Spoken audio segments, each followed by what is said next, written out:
Looking for expert speakers for your next event? Curt Widhalm and Katie Vernoy, that's me, deliver engaging workshops on clinical, legal, ethical, and business topics. Give your audience practical tools to thrive as modern therapists. Learn more at therapyreimagined.com. You're listening to the Modern Therapist Survival Guide, where therapists live, breathe, and practice as human beings. To support you as a whole person and a therapist, here are your hosts, Curt Widhalm and Katie Vernoy. Welcome back, Modern Therapists. This is the Modern Therapist Survival Guide. I'm Curt Widhalm and Katie Vernoy, and this is the podcast for therapists about the things that go on in our practices, things that go on in our field, the ways that we relate with the clients that we want. And this is an episode sparked a little bit by a family friend of ours had reached out for some assistance in finding a therapist that wasn't me. And I was asked can you help a family member find a therapist for a particular issue that was going on? And it wasn't one that I had somebody in my immediate circle, my go-to person, as far as this is somebody that I know who works really well with this particular client presentation. And so I went on a journey looking through a lot of the local therapists in the area, trying to find people that I thought would work well with this particular person. And what I came across was a number of therapist profiles and therapist websites that were maybe trying to walk a line, something that we've heard and maybe even accidentally espoused before, but a lot of profiles and websites that said, my ideal client is. And in this work as a professional, I was trying to imagine if I was a lay person going through this exact same situation, how this reflects on the particular people writing their website copy. And it left a very sour taste in my mouth because to me, a lot of the way that these websites come across is, oh, therapy with you is all about you. If I don't fit into a very particular presentation, then you're not going to be effective for me. And, we have talked in the past about good marketing, branding strategies should attract your ideal clients and should repel people who maybe aren't. I just found a particular feeling, maybe even a pet peeve around seeing this language of my ideal client is. That's really interesting because I oftentimes am asked by clients or people in the community to give referrals. And they're usually pretty specific. I need a DBT therapist. I need a couples therapist with this particular capacity or competence. And I find that there are times when the websites say my ideal client is, or this is who I work with, or I work best with, or those types of things. And sometimes it feels a little bit like drawing a line in the sand and it doesn't mean anything. And it does feel a little bit self-centered. And there are times when it feels very, very helpful because the types of clients I'm trying to place are so specific. They're in, different marginalized identities, or they have particular issues that are so specific. I don't want someone who's not laid that out there working with them because I want them to potentially stand behind what the work is that they do. And I want to make sure that I'm not just hearing like, oh, this person could do this and kind of going down a rabbit hole and their website aligns not at all with what I'm trying to find. And so I think there's a line to walk here. And I think that there's some different things with both of us probably that we can talk through around what actually makes a good website or a good online profile that would be more helpful. But do we want to start with what isn't helpful? Because I think that might be a better place to start. And then we can kind of go to the takeaways, because it is interesting being, kind of a central person who knows a lot of people. You and I are both that person, searching for referrals across the country for me, and it sounds like local for you. So besides this me, my ideal client is, and this is who I work best with, and this is all about me, what are some of the other things that you have identified that either turned you off or you felt like was particularly ineffective? I do want to start with, it is a positive to think about who you work best with and what your ideal client is. I don't hate this as a concept. Where I find it off putting is when you put it on your website, because in our brand called You Workshop and episodes and everything else that we've talked about, it's very helpful to say, these are the kinds of clients that I would like to work with. And you craft this whole idea about what their day to day lives are, what their pain points are. And you should speak to those points in your copy. But when you say, my ideal client is, and you put that front and center on your website or your Psychology Today profile, it accidentally screams, this is about me and who I work with, rather than here's how I can help you. Because inherently, the work that we do, psychotherapy, is about the client. And it's about how we can help foster that. But in that phrasing, it's, I would really love to have clients with great insurance and fascinating problems and that they don't have any rejections coming from their insurance company. It's the therapy equivalent of a dating profile that talks endlessly about their perfect match, but doesn't talk anything about what they offer in a relationship. I think that's fair. I think that is fair. I wanna push back a little bit because if I don't know any kind of definition of who you work with, I may not continue reading. And some of this gets taken care of with the keyword optimized therapy for adolescents or therapy for individuals struggling with schizophrenia. Whatever it is, there's going to be some phrase somewhere, some, H1 heading one title or whatever it is where people will find your website and they need to know who it is you actually work with, especially if it's a particular type of issue that it requires extra training. And if it's just, I work with you and you have to do this and you have to look this way and you must show up this way in therapy and you're doing all these things, I think that can be really off-putting. So I agree with you on that part, but I do think that there's some nuance here that we wanna make sure to keep in mind because I don't want folks to start all of a sudden just having mushy websites that nobody has any idea what who they work with. Well, we can talk about our niche and our expertise in a way that doesn't make it completely sounding as if somebody isn't welcome into our practice at all. And this is where the language and bringing stuff out about us should talk about what is therapy like with you. Focusing solely on what your ideal client is doesn't tell anyone what it's actually like to be in a room with you. People are seeking connection. They're looking for what that process is, whether they realize that or not. It's kind of, I guess, the metaphor that I'm kind of thinking about is if a coffee house advertised itself as our ideal client is somebody who appreciates artisanal beans grown in sub-Saharan Africa. Okay, that's great. Do you also welcome people who like other kinds of coffee? What's the vibe in this place? If I don't like those particular kinds of beans, are you going to shame me out of the place? And what we want is we want potential therapy clients who are curious about that experience to get a feeling of what it's like to work with you. We can talk about the approaches. I do CBT.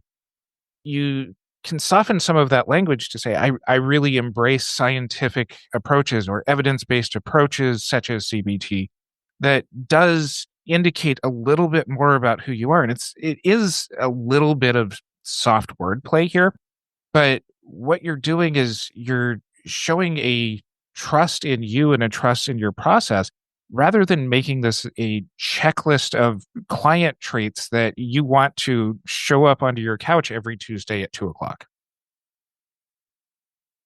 What does that look like? In coming across some of these websites, and I know this isn't everybody, and I have to imagine that most of the websites that are out there probably already do this. And maybe this is a gentle call to action to look at how does the language on your materials actually make people feel? And being able to look at it from the critical eye of someone who may not have experience with therapy before. It's great working with people who are therapy veterans. You don't have to go into the nitty gritty of everything. If your website is saying my ideal client is somebody who has failed out with 3 other long-term therapists before, they're looking for kind of exactly the same thing, but slightly different with somebody who's slightly younger. I think, number one, the amount of people who are going to be searching for those keywords is going to be a little bit small to start with. But where I do see this done effectively is some of the questions or some of the ways of speaking to the client experience rather than about the traits of the client themselves. Are you somebody who is going through business decision fatigue at work and you end up bringing your work home at night and you're having trouble shutting things off? That is a lot better language, in my opinion, because it speaks to the client experience rather than I work well with business professionals. I think the challenge that a lot of folks have is there's so much discussion and has been for many, many years about who the ideal client is, how you attract them. You have your red velvet ropes. I think that's one of I'll put the books that some of this stuff is from in the show notes over at mtsgpodcast.com. How you repel or, you know, filter out the clients who are not right for your practice. And so it's something where there is benefit to being more specific. I think the language adjustments you're talking about are very helpful because if you just name them and you don't show any understanding of their experience, I don't know that they'll believe that you actually work with them. But it is a question of how specific should we be, can we be? And maybe that's a longer episode that we can, kind of come back to around niche and all of those things. But in trying to sort through how do I do this effectively, attract the appropriate clients, repel the ones that are not appropriate, without turning off good enough clients, without pushing away so many folks that it's hard to fill a caseload. And this may depend on what your specialization or niche is. It could be based on how well you're able to keep your caseload full. If you're finding that you've got, this specific, very specific and clear client and you've got 20 of them and you're perfectly fine with it, then, obviously maybe you shouldn't be listening to this episode. Your marketing's fine. But my concern is that folks who have gotten this hyper niche, hyper focus caseload are going to struggle more and more if it's the worried well who have some life transition problems, because those folks may switch to ChatGPT or other AI therapists. They may do coaching. They might do things, kind of the generalist therapists who maybe are charging a little less or taking their insurance. And so to me, I feel like there's the question I'm trying to get to is how do we determine how specific and niched we should be? And how do we make sure that we're presenting that in a way that does do some sorting in and out of folks who are appropriate, but doesn't sort out the good enough clients? Part of what you're talking about here, I think, is becoming too fenced in, too rigid of an ideal client statement. Yeah. And as you're saying, deterring the individuals who are just to the edge of things. And before we started recording, we were looking at Katie's website. We were also looking at my group practicing website, but the example that I'm going to use is for Katie's website here. Sure. You should go to it, katievernoy.com. Lots of things. It is something that I think that you do pretty well. You speak to clients' pain points. You speak to the kinds of clients that you are very, very knowledgeable about. And having known you over the years and in ways that continue to impress me, I know that once you get to talking to you, even upon a consultation, you can expand well beyond what's on the website, even in just a matter of a few questions. And you can speak to the clients that you want extremely, extremely well. also knowing you, I know that you work with people beyond the people that are listed on your website. And you have a wide variety of experiences that I would trust a lot of clients to refer to you. And part of that's your vibe, and part of that's, yeah, I appreciate you as a person. I want to see your practice succeed. But you walk this line very, very wonderfully. That's not, I work well with business professionals or I work very well with managers, because your language does leave some things open to the adjacent kinds of clients, the client who might have anxiety and a little bit of career or business stuff that kind of seems to be holding them back. You're not talking just to C-suite executives. You're talking to people who are looking to expand themselves professionally. And part of softening that language is not getting into such a, these are the people that I work with, or these are the people that I thrive in working with, that make it all of the egotistical stuff that we complained about everybody because we're therapists and we complain about everybody. But in dealing with the pain points that you're talking about, you're creating some overlap into, here's some adjacent things. I have a blog out on our website now that is talking about working with children who have oppositional defiant disorder and the way that we end up approaching it. And in talking about this, it's a family systems dynamic that I actually personally enjoy, but more importantly, I have a lot of things that I've been successful with families when their kids seem like they would win the gold medal Olympics if there was an event for arguing. Now, does that apply only to kids with oppositional defiant disorder? No, because lots of parents have kids who argue and argue. I'm not going to make this about a specific diagnosis. I'm going to make it about a process and about a way that I can help families identify what that process is and to be able to help them make appropriate adjustment. So what I'm suggesting here is what you're doing, what I'm doing, not that we are the best examples of this out there, but what we're talking about is, here is an array of slightly similar presentations that might show up with a little bit of difference here. It might be anxiety, it might be arguing, it might be something other than ODD that comes into my practice. But there's a lot of similarities enough that's also, hey, here's ways that we can lift that velvet rope and let you in through too. So it's making sure that the parents that have a diagnosed oppositional defiant disorder kid know we're here, we're open for it. And the folks who are saying, my kid is arguing so much and I'm so overwhelmed and I don't know what's going on here and I don't want it to escalate to something worse, recognize that this is an issue that you work with. And so you're talking about softening language, but you're also really talking about focusing less on labels and more on experience. Yes. It's highlighting that approach and style and what I was referring to earlier about what is therapy like with you. If I throw into a blog a humorous thing about there being an Olympic event about arguing with your parents, you know that you're going to get a little bit of humor with me in sessions. And that Yeah. is absolutely true. And that's part of an overall branding strategy. And if you haven't listened to our episode with Carrie Rita, do, and go and check out the stuff that she's doing, because I think she speaks to this stuff a lot more in depth than we're going to here. But talking about that approach to what it's like to work with you, what you can offer, how you can see those pain points, how you can see how to help people and to be able to convey that, brings your website or brings your profile copy more to, this is what it's like to work with me and this is how I can help you. And that helps to manage some of the expectations in a very gentle way.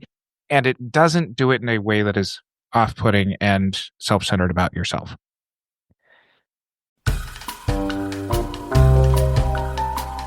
Need dynamic, knowledgeable speakers for your next event, training, or conference?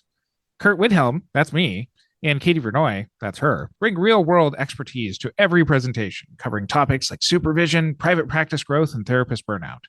Our workshops are interactive, insightful, and packed with actionable strategies to help modern therapists succeed. Whether you're planning a team training or a large-scale event, Curt and I deliver high-impact learning experiences tailored to your needs. Book us today. Visit therapyreimagined.com to learn more.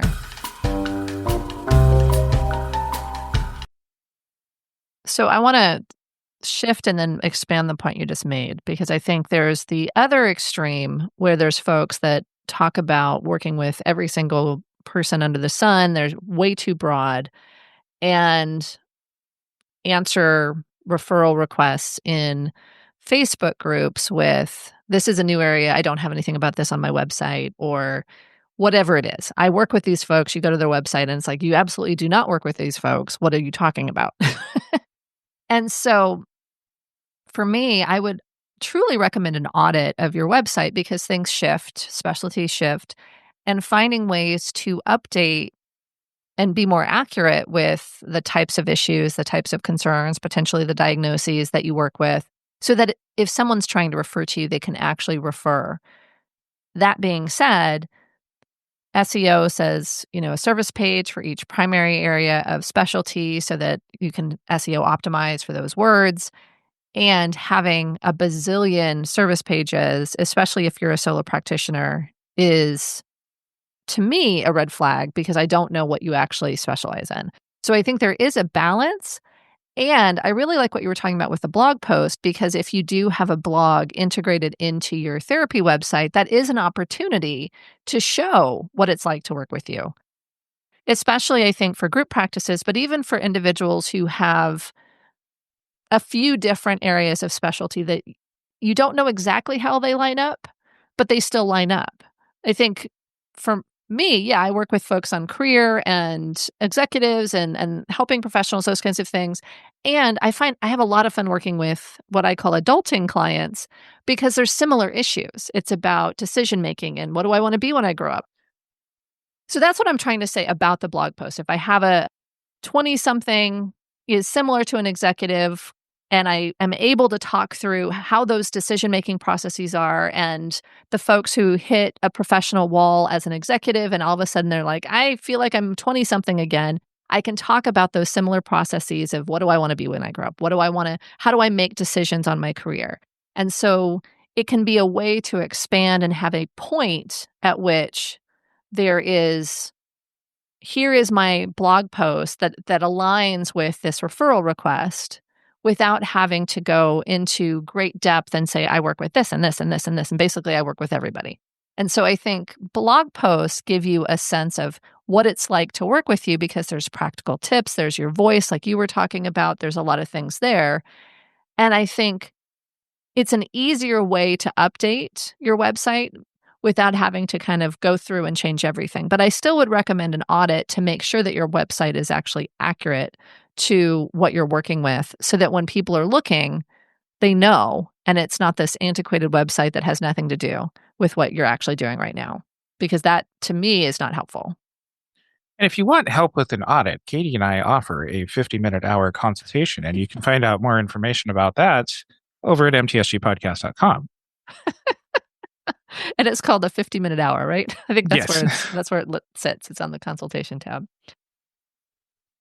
I want to also bring up that I don't know what the right percentages are. I'm only a podcaster and therapist masquerading as a branding consultant here.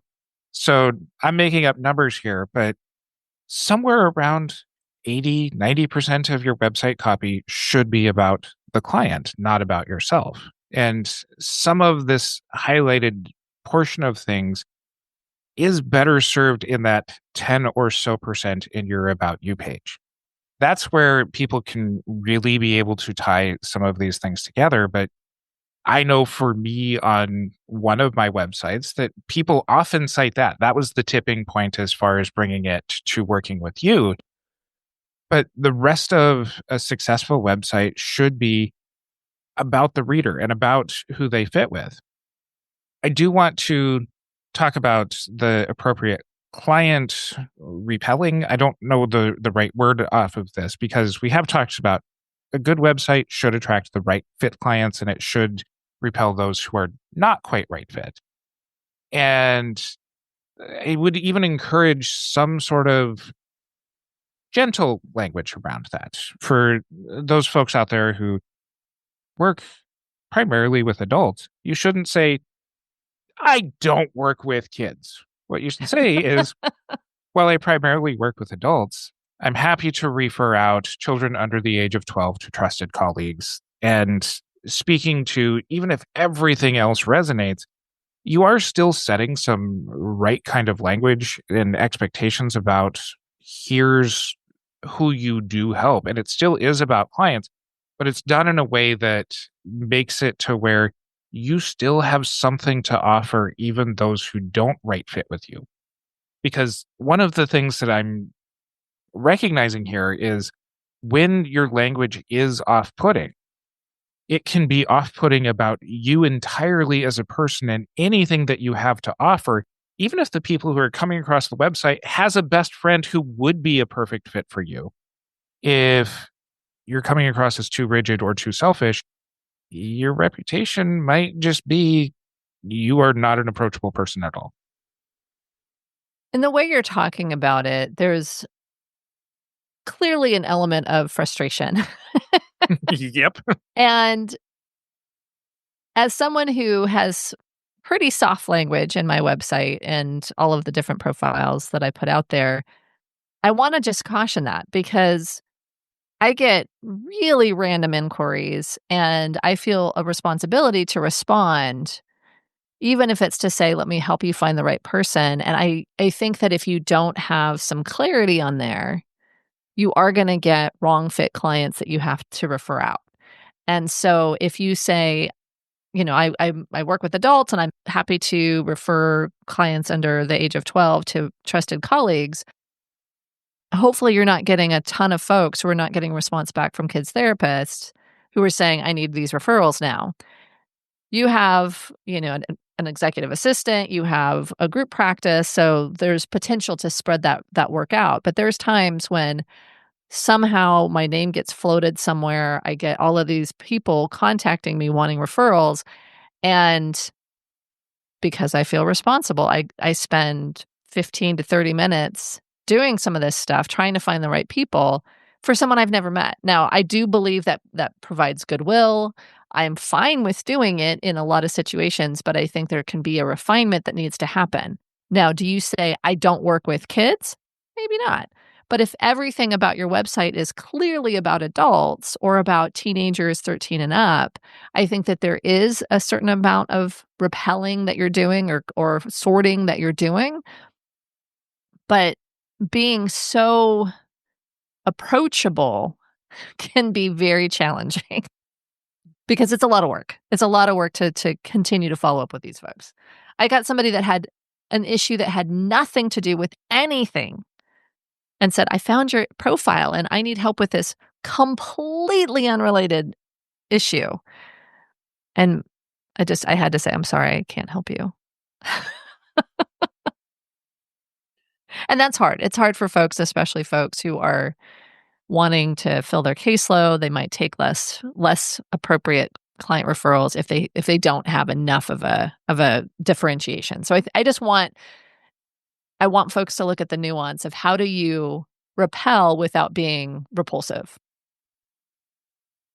My response to this is probably a lot more of an ongoing process than any one of us wants to admit, Of course. because this is going to change for a number of factors. It might be the point in your career. It might be burnout working with certain populations. It might be a life event that changes your availability that you end up needing to gradually change. And as much as we would love for these things to be set it and forget it type approaches, this is something that we do have to come back to and do more work around and refine as we find that we run into particular issues. This is a 30-ish minute free podcast that is not going to speak to every single particular edge case that's out there.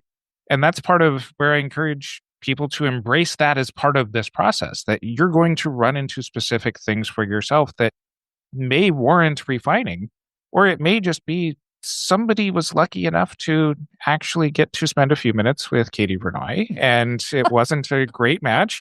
And it's not something that Katie needs to completely go out and rewrite her profiles, because sometimes that just happens. Of course. Of course. So before we finish up, I want to talk about one more thing that I think is especially harmful on websites so that people can take this into consideration as well. These are things that I think are also not good for getting clients. Of course, that is non-secure websites that have lots of viruses. That's for sure. My concern is having too much friction in reaching you. And there are so many different ways, and I'm sure we've had an episode, and if not, we'll do one. But if it's hard to figure out how to contact you, if there's not multiple different ways to contact you or a very solid way to contact you, it is almost impossible to refer to you. And so there's some folks whose websites aren't working for some reason or another. There are lack of, like, is there a phone number for folks who want to call? Is there an email address for folks who want to email? Is there a contact form? Is there a way to sign up for an initial consult? I think you don't have to have all the ways. You don't have to be 100% accessible. But if it's really challenging to figure out how to schedule with you or how to get a hold of you, you're losing clients. And you're losing referrals, because I'm not going to spend 15 minutes trying to search through, okay, well, that's a contact form. I don't know if I want to send a contact form to my client, but I could send a calendar, or, oh, this is the email, or whatever it is. It becomes practically impossible. And especially folks who maybe were totally full, didn't really need to worry about it, but caseloads are dipping a little bit. Make sure it's easy to get a hold of you, and make sure that there's not so many different instructions that clients aren't going to follow through with them. You know, fill out this form and then go to this page and then sign up for this and we'll get back to you, and we don't get back to you for several days. And so the client's like moved on. Yes, there have been times, I'm sure, when all of us had wait lists or had so many calls coming in that we needed to put some barriers in place. And if you were still there, keep those barriers up. If you were not there, but you're still really protecting your time, I would reconsider that, because if people have to jump through hoops and there's somebody else doing what you do, or they can put in some prompts and ask ChatGPT, they're not going to go the extra mile. And you want them to prove they want to be your client, but you don't need them to prove that, they're going to name their first child after you. So we're really hoping that if you're still listening at this point in the episode, you're rethinking what your online presence is, how you might be coming across to others, making sure that you're genuinely inviting people and that you're effective in reaching the people that you truly can impact their lives. We would love to hear your thoughts on this episode. You can let us know, follow us on our social media, communicate with us there. Shoot us an email. You can find all of that in our show notes over at mtsgpodcast.com. You can join our Facebook group, the Modern Therapist Group. And until next time, I'm Curt Widhalm with Katie Vernoy. Want expert training for your team or event? Katie and I offer engaging workshops with real-world strategies for modern therapists. Visit therapyreimagined.com to learn more and book today. Thank you for listening to the Modern Therapist Survival Guide. Learn more about who we are and what we do at mtsgpodcast.com. You can also join us on Facebook and Twitter. And please don't forget to subscribe so you don't miss any of our episodes.